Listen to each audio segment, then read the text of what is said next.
Good morning, good afternoon, and a very good evening from wherever you log in. This is Arjun Mishra, and to yet another episode of the podcast on web accessibility. I have the head of web accessibility and the lead of engineering for Airmeet India, uh, Aurbindan Sengupta. Aurbindan, it's such a pleasure and honor to host you today. Hey, Um, hi. Pleasure, Aurbindan. Oro, as we fondly know him, Oro, we would have a heart to heart discussion on the subject of web accessibility and the initiatives taken up by Airmeet on this line. And for the viewers, just to update you, Airmeet is one of the leading web conferencing platforms of the country, not only in the country, it's now spreading its footprints to other parts of the world. It's been very active in North America, and we are also very fortunate at NABID to have been associated with them as we manage the web accessibility duties along with the team headed by Oro. Oro, such a honor and pleasure hosting you today. Hey, thank you, Arjun. I think it's an honor to be associated with NABED as well. And yeah, the accessibility journey couldn't have been better without the association of NABED and the people around. So yeah, pretty much excited. Yeah, let's get started. Absolutely. On that note, Oro, for the audience, if you could give a little introduction about Airmeet as a platform and the initiatives which have been actively taken up in the space of web accessibility. A brief introduction from you on that, please. Sure. So I lead the accessibility for Airmeet, and Okay. Airmeet is a virtual events platform. And Okay. I would rather say anything that you can imagine which is virtual, and we want to do Mhm. Airmeet is the place for you, right? It can be your webinar, it can be your conference events, meetups, hackathons, right? Your own virtual office setup, right? So Mhm.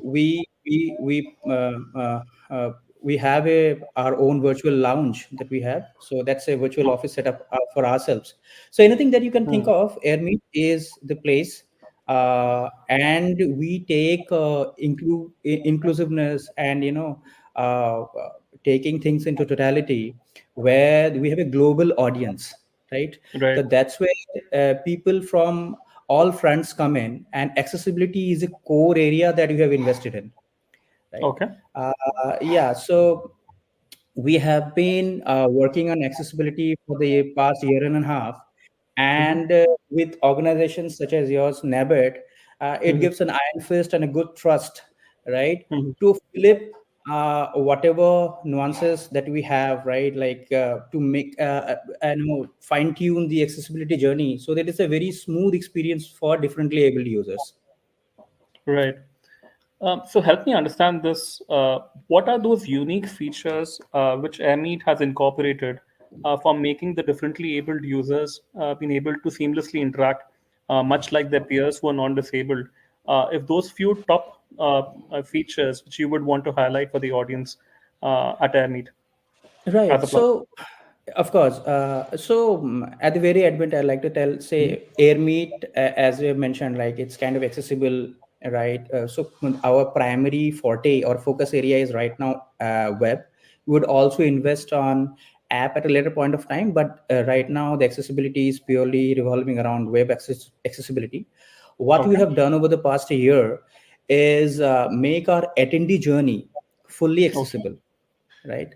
Okay. And we have already gone for 2 rounds of VPAT, and there is another agency which does the audit of the VPAT as well, Okay. right?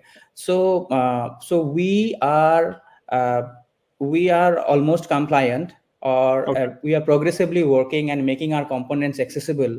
And Right. WAG 2.1 guidelines, 508 standards for accessibility, right? AA is something that we are trying to achieve fully wherever Okay. within the scope of our journey. So Mm. also like how we are accessible, so like there are some assistive technology for accessibility. Mm. So in terms of screen readers for native OS, Windows Right. narrator and Mac's voiceover is something that Mhm. you can use, and have a good run through our attendee journey. Also, Mm. there are other tools specific, which is JAWS and NVDA, with those screen Right. readers also, we are fully accessible. Yes. Okay. Awesome, awesome. So good to see, companies from India taking up, accessibility so seriously.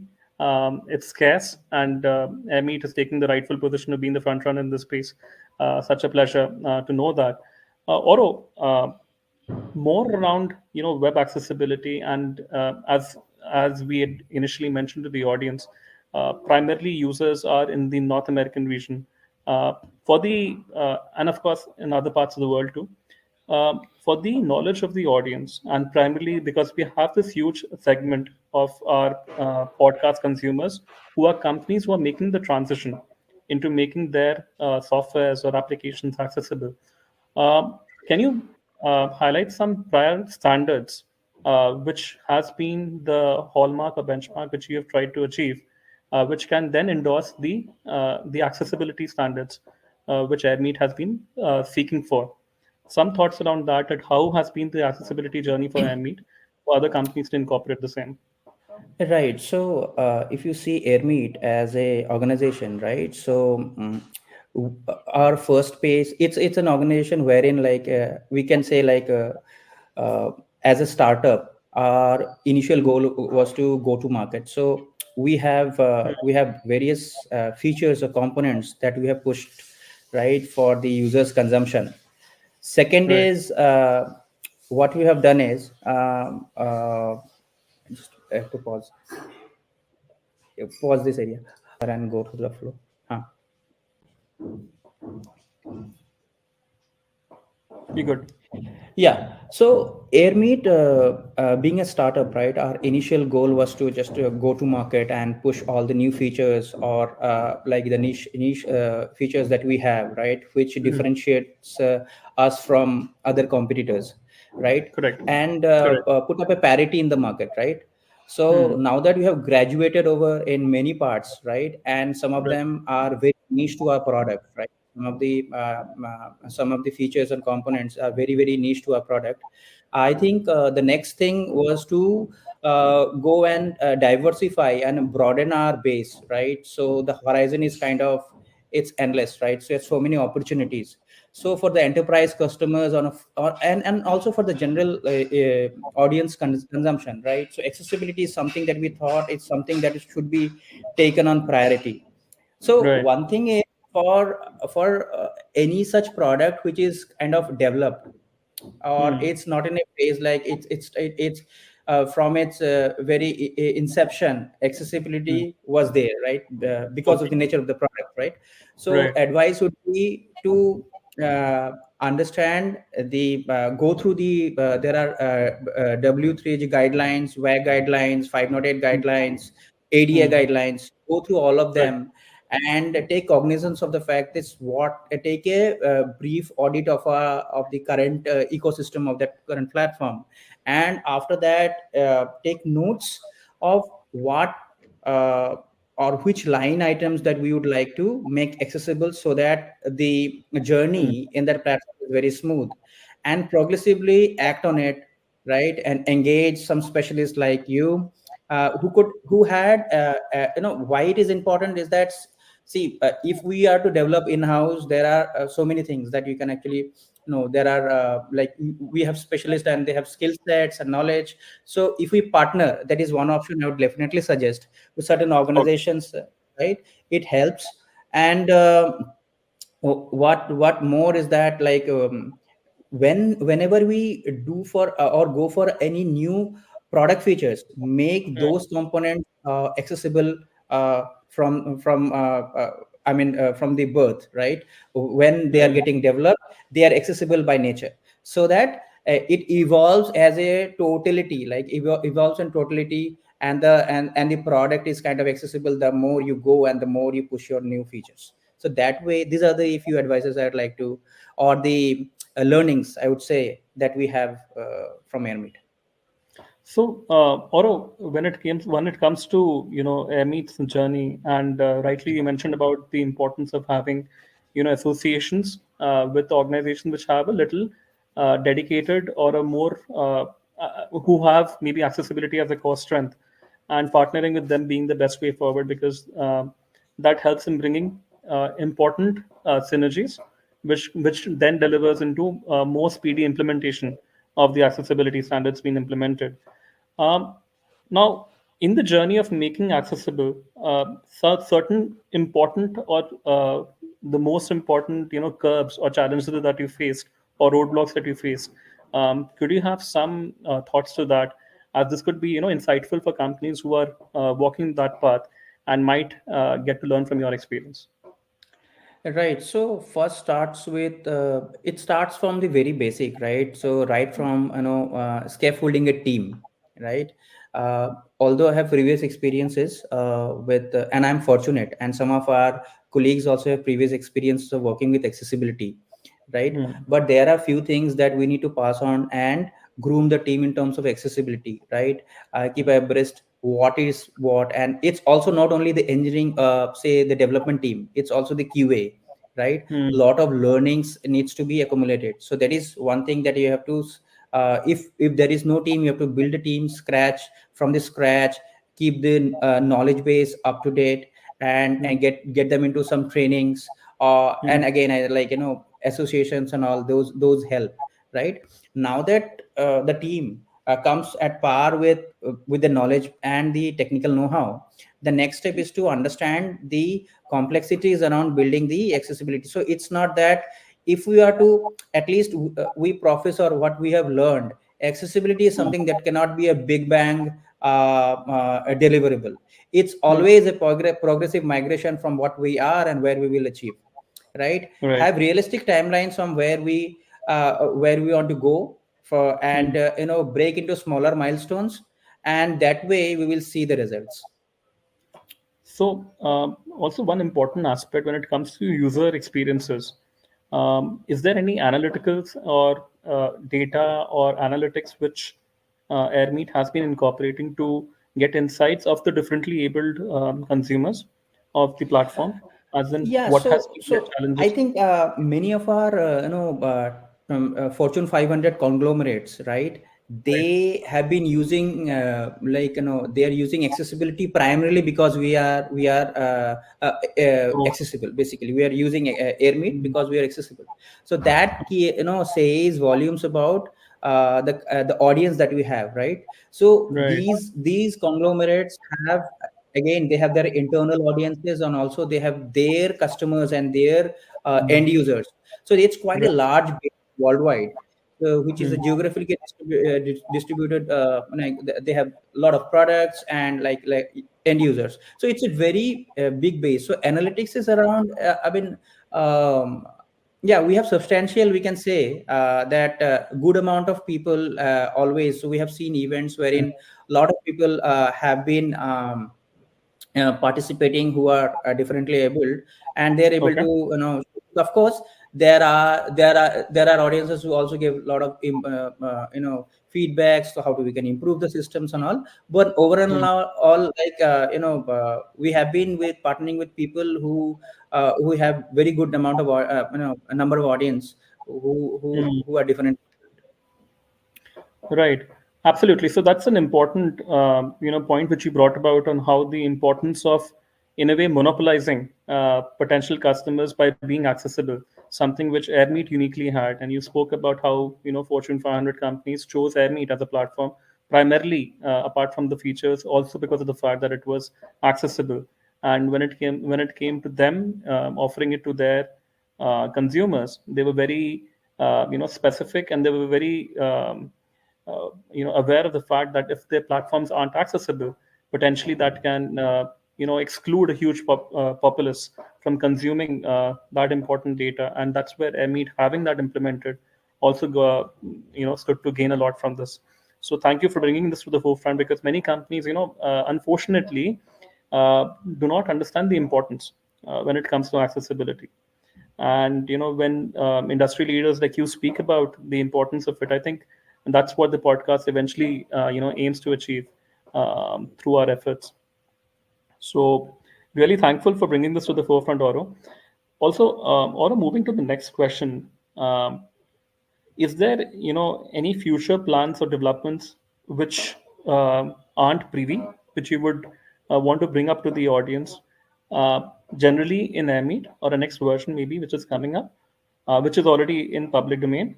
And more specifically, are you adding more accessible features or new standards of accessibility that you're foreseeing to be incorporated in the subsequent releases? Yeah, I would. Yeah, of course. A good question, but I would not limit myself or compartmentalize into sections that yes, these are the things that are coming, which will be accessible. So we're a company that, as you said, like, our this is one of the we say, like, accessibility is a first class citizen. So that's the Hmm. importance we give.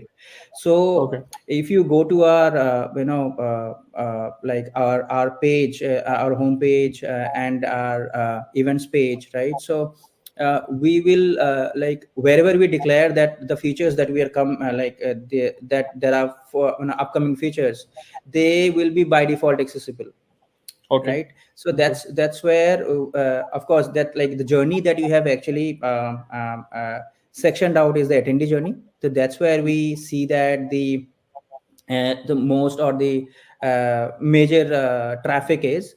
And Hmm. eventually there will be other sections we will make progressively accessible, right? Like maybe our events backstage and all, right? So Hmm. depending about the analytics and the metrics that we have, but for now, that is like attendee experience is very critical to us. And Hmm. that's where any new feature that are getting developed or that we are rolling out should be accessible. And yeah. Okay.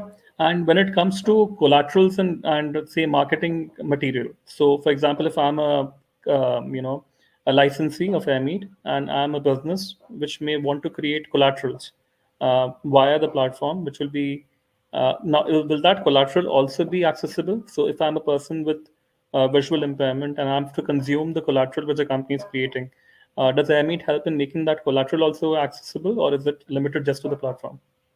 Right now, it is limited to the platform, but Okay.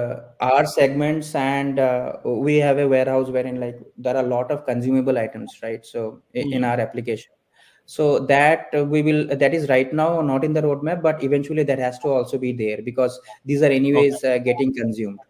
A good Right. point, wherein, like, we would definitely like to have anything that is usable by different level people will all be like moved progressively. So, what I wanted to bring to the forefront was that, say, there is a conference on done by, say, HP, as an example, towards the printers or new versions of the printers or software, and the collaterals which they create, which would be hosted on Airmeet, and the collaterals which they may create, that should also be consumable by a person with disability, and those collaterals need to be accessible too. So, potentially, Airmeet could help in creating those collaterals accessible for the end audience. That's Yeah, what I yeah, was suggesting. definitely. Yeah, yeah, definitely, definitely. So I'm thinking these are all things, line items planned in the roadmap. So as I said, Hmm. like first thing first is something that we need to see that the next round of VPAT or the audit that we do comes in a really good shape, and where we can actually say that yes, yeah, the point in time declaration is Hmm. something that we are very much compliant with 2.1. Now that Okay. also we know that 2.2 is also it's Hmm. being released. So there is a lot of eyes rolling there itself, so that we cater to those implementations as well. So yes, they are in the pipeline, and we will adhere to them. Absolutely. So that was actually leading up to my next question. That, as you would be aware, there are new standards of accessibility which are now being presented, and it goes without saying that pioneers like you in the space of web conferencing would be upping the game to ensure those new standards of compliance are also met, and progressively it would be moving towards that direction. So something which is very relevant and not only for Amy, but more generally in life, anything which can improve is only first needs to be measured. So whatever is measurable can be improved, right? Right, So right. it leads to my question: is there some impact measurement benchmarks or accessibility measurement benchmarks which Airmeet has implemented in its platform, which in a way calibrates the progress which the platform is making towards making it more accessible? So some Yeah. So thoughts on that. right. So I think as I mentioned previously, also I'd like to reiterate the conglomerates which we have associated and said that we are accessible. Now Hmm. that there should be a measurement of that, right? The audiences that they have hosted various, not only one or two events, but number of events that they have hosted on our platform, and the feedbacks on the analytics, the data that we have shared post event is, and the feedback that we have received basically Hmm. is something very overwhelming and touching. So there are a lot Hmm. of feedbacks that we have seen that the Hmm. platform is kind of wow. There are Hmm. instances wherein there were other platforms in the market which are kind of renowned, but for them something Airmeet was initially new, and but they Hmm. were able to adapt it so quickly, and it was so relevant for them too, and then they were able to digest everything and understand. So those Okay. feedbacks and the analytics data that we have, um, uh, it's kind of a shows that the record, right? So it sets the Hmm. records right and see that yes, we are in a right track and path. Absolutely. No, Right, no, right. consumer testimonial should be the best way to, gauge the effectiveness of the initiative, because if a customer goes back satisfied, not only does he bring more business, he also speaks about the uniqueness to its peers, and that means more business for Correct. companies like you. So for companies who are, maybe the second last question before we close the podcast to you, Oro, for Yep. companies who are making those transition in the space of accessibility, right? Some best practices or some guidance on how can that be implemented efficiently, also without overburdening the tech team, because you would have gone through this. There's a lot of pushback from tech saying that eventually, or it's a myth rather, that the functionality may get compromised, or there may be a lot of effort which might be going at the back end to ensure accessibility, and that can in a way prolong the features, or prolong the release of the features which are planned. So how do you counter that? Because that's not a only a problem specific to Airmeet. It happens across companies. So how do you factor for that, and how do you respond to that? Some 2 cents to Right, that. right. So as I mentioned again, right? So for us, the accessibility is a first class citizen. We see that any deliverables that goes, whether in product features, right? There are checklists and checks and balances in place in every layer, right? Be Hmm. it a development product, right from the design. It starts from the design, right? Hmm. So like the contrast and all, it starts with that color contrast, all those standards that are there. And then when it comes to alternate text, or any alternate technology or any assistive technology that leads to the consumption of that particular data, right? Hmm. Is something that we need to take very seriously. And for that, there might be, and there will be Hmm. refactoring in your current engineering teams in terms of code bases or refactoring, but that is worth taking that extra effort, right? Hmm. And Hmm. also, we have taken accessibility is not just limited to the particular team, but accessibility is a horizontal among all other verticals, right? Okay. Like Okay. analytics and all. So it's the knowledge is kind of whoever has the knowledge, and wherever we partner is something that we ensure that knowledge gets transferred, right? And Hmm. percolated to each team member, right? Okay. So it's not the development team, right? Our product team is very much cognizant about what is accessible and what not, right? Our Okay. design team also. So even our leaders, they are very serious about accessibility.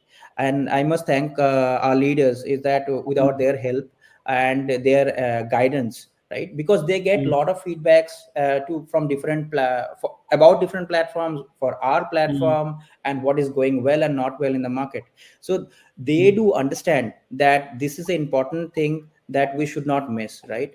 So I think this association is as good from the top down as well as from the bottom up. So right, so then everything goes hand in hand. And if that confidence is there, and we see that yes, there is a definite value that comes Hmm. out of this exercise, right? Mm. Then the road is kind of pretty much laid out, and we move towards that. No, makes perfect sense. I think the order or disorder in an organization is completely attributed to how the leadership would want the ship to sail, and rightfully so. I also remember how Vinay had said the narrative when we spoke to him about how web accessibility was the foremost importance across Airmeet, and I remember that in the initial conversations which we had, and yeah, pretty grateful for him to being so steadfast, in his approach towards accessibility. Oro, the last question for the day. I know I have consumed a lot of time of yours, but just for the audience, we also have a sizable audience who are persons with disabilities, and I'm happy to mention to the audience that we have a very talented individual with disability, with visual impairment, who's now managing the on behalf of NABID, who's managing the accessibility duties along with under the stewardship of Oro, and I think he's doing an impeccable job there. Uh, Touch wood, but that's what I hear from you. Uh, my question to you is, because there's a sizable audience who may see a future career in the space of accessibility, what should be those learning material? What should be, and what are the career prospects in the space of web accessibility that you foresee in the future for such individuals with disabilities? Yeah, a lot of right now there is, it's a 360-degree inclusion, right? It's not about product going in one direction, right? Mm, Accessibility, maybe multiple languages, and within accessibility itself there are so many things, right? mm, So closed captions, and it's not only that people with visual disabilities have challenges, right? People with hearing disabilities have challenges. So there are various learnings and courses available, right, in uh, available online and offline as well, right? mm. And of course, I mean, uh, if you see, for us, for example, we have a dedicated accessibility team, Right. right? Mm, So we have a dedicated QA, we have leads, developers, mm, right? So I must thank again, right, like Lalit, Vinay, and all the leadership, right, mm, Manoj. So having that, having given us that free hand in mm, setting up the entire exercise, like in setting up the entire platform, so that mm, this runs as a horizontal, and then we take care of the accessibility issues, right?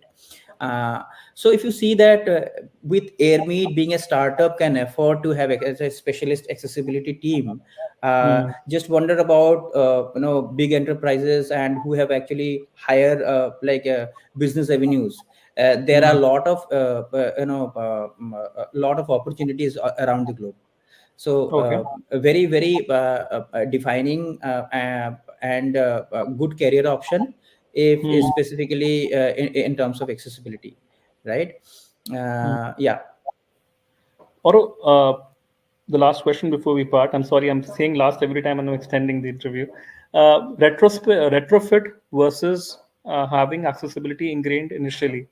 Which is the better approach? And from a cost perspective, if you would want to suggest.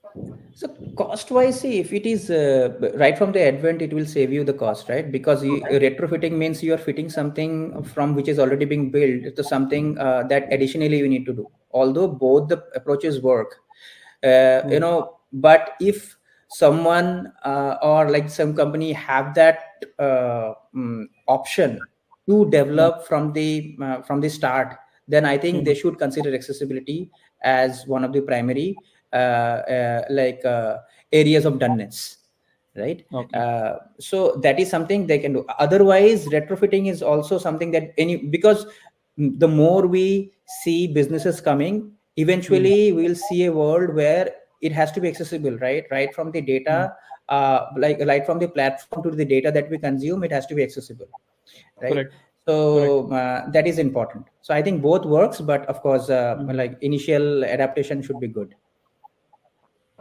Absolutely. Great session and a lot of learning. Thank you so much for this. Oro, we had a wonderful discussion and it was a very enriching one. uh, and especially the guidance which you set on for companies to implement accessibility into their products.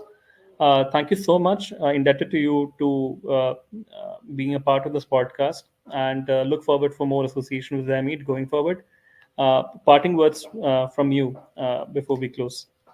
Yeah, sure. I think I must thank you for letting us present what we have experienced, and Mhm. also NABED as an organization partnering with us in our journey.